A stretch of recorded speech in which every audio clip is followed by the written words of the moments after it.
Joshua Monson. So, merong mga trade rumors na involved dito si Joshua Monson.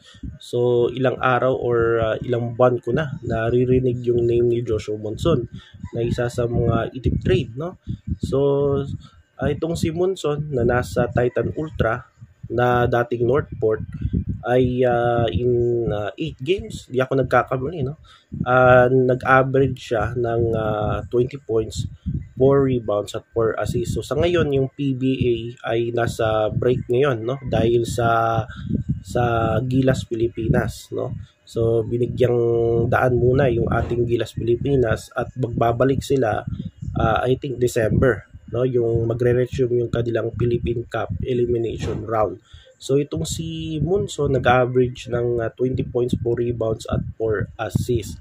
So kung iti-trade itong si Monson, saan ba yung best team para makuha itong si Joshua Monson? So isa sa mga paborito, of course, yung mga tatlong SMC teams, no?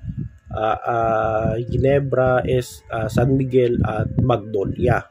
So at kung hindi sa SMC, baka yung mga independent teams, no?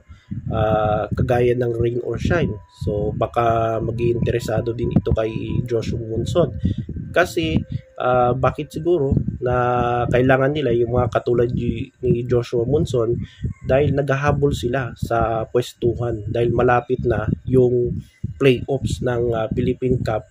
So of course, lalo na yung mga gustong maghahabol, lalo na itong Ginebra na medyo alanganin pa rin sa standings at alanganin, no, na at delikado na makapasok sa delikado na malaglag itong Ginebra, no, sa playoffs. Kaya kailangan nila ng mga player, no, na katulad ni yung maladepensa, no, na kagaya ni Joshua Monson.